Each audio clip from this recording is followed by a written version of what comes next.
আজকে প্রাণগঞ্জে আমাদের নির্বাচনী প্রচার ছিল।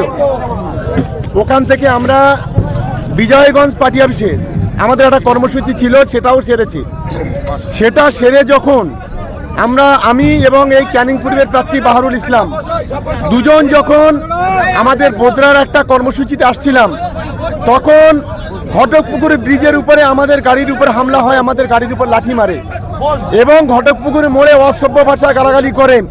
যতক্ষণ না পুলিশ এই সমাজ বিরোধীদের গ্রেপ্তার করবে ততক্ষণ পর্যন্ত আমরা এই রাস্তায় বসে থাকবো। এখান থেকে ওঠার কোনো জায়গা নেই, কারণ আমরা তো এই নোংরামি করি না। আমরা তো এই নওশাদ সিদ্দিকী রাত দিন ঘুরে বেড়াই। আমরা তো কখনো কোনোদিন আমাদের ছেলেরা গত 3 বছরে কোনো রকমভাবে কারোর সাথে কোনো খারাপ ব্যবহার করেনি। আজকে কেন এই নোংরামি? আজকে রাস্তাঘাটে যখন যা ইচ্ছা তাই করবে, গাড়ির উপর হামলা করবে।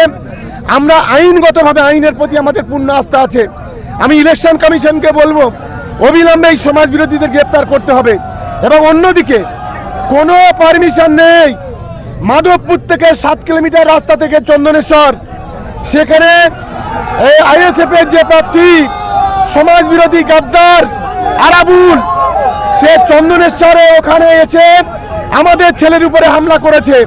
তাই এই ঘটনার প্রতিবাদে আমরা আজকে রাস্তায় বসেছি, এর বিচার আমরা চাই। কোথায় কোথায় অবরোধ হচ্ছে আপনাদের? আমাদের ইতিমধ্যে আমরা খবর পাচ্ছি আমাদের গোটা বিধানসভায়, আমাদের তারদা থেকে শুরু করে আমাদের ঘটকপুকুর থেকে শুরু করে সর্বত্র তৃণমূল কংগ্রেসের কর্মীরা রাস্তায় বসে পড়েছে, কারণ আমরা এই বিচার চাই। মানুষ বিচার চাইছে, বিচার দিতে হবে। কেন আমাদের গাড়ির উপর হামলা হবে?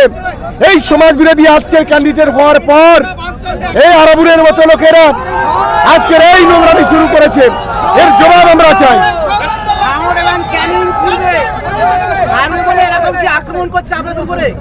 একেবারে আমরা যখন ঘটকপুকুর ব্রিজ পার করছি, আমরা দুজন ক্যান্ডিডেট, আমাদের গাড়ির উপরে কেন আক্রমণ করা হলো?